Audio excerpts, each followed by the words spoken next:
नमस्कार। इस पंक्ति में अगला पद जो दिया गया है, इस पंक्ति में भगवान राम के बाल विनोद अर्थात हट करने का यहाँ पर तुलसीदास जी ने बहुत ही सुंदर तरीके से, अप्रियतम तरीके से यहाँ पर वर्णन किया गया है। आइए हम समझते हैं इस सुंदर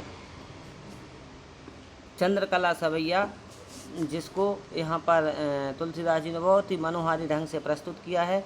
आइए समझते हैं इस सवैया को, पहले पढ़ते हैं इसको, फिर इसके बाद में हम इसके अर्थ को समझेंगे।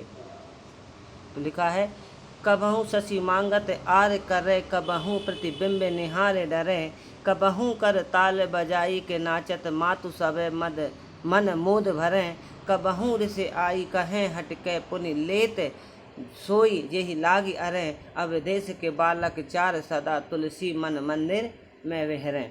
अर्थात यहाँ पर कवि ने सवैया के माध्यम से बहुत सुंदर प्रस्तुत उनका वर्णन किया है। जब बालक राम हट करके चंद्रमा का मांगने का हट करते हैं तो उसका वर्णन उन्होंने लिखा है कि कबहू शशि मांगत आर करें। तो भगवान राम बाल रूप में कभी कभी शशि मान होता है चंद्रमा को, मांगने की, मांगत माने मांगने की, आर मान होती है हट करना, हट करें। अर्थात बालक राम चंद्रमा को देखकर कभी उसको मांगने की हट करते हैं।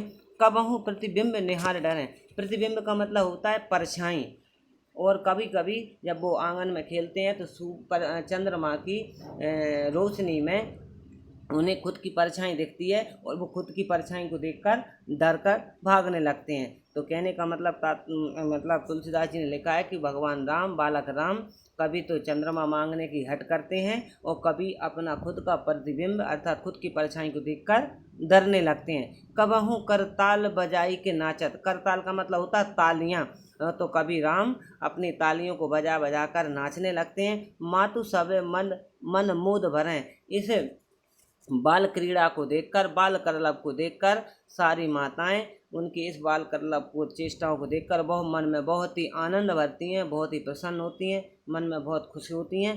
कबहू ऋषि आई कहें हटके, और बालक राम को कभी कभी समझ में आ जाता है तो कभी वो रीझ जाते हैं और ऋषिया जाते हैं, रूठ जाते हैं और हट कर करके उसी चंद्रमा को मांगने की जिद करने लगते हैं। वो किसी भी बात पर अड़ जाते हैं, उसी को लेकर ही मानते हैं। पुनि लेत सोही जेही लागे अरे, मतलब उन्हें जो समझ में आ गया, वो जो मन में हट कर लिया, उसी को प्राप्त करने के बाद ही वो शांत होते हैं।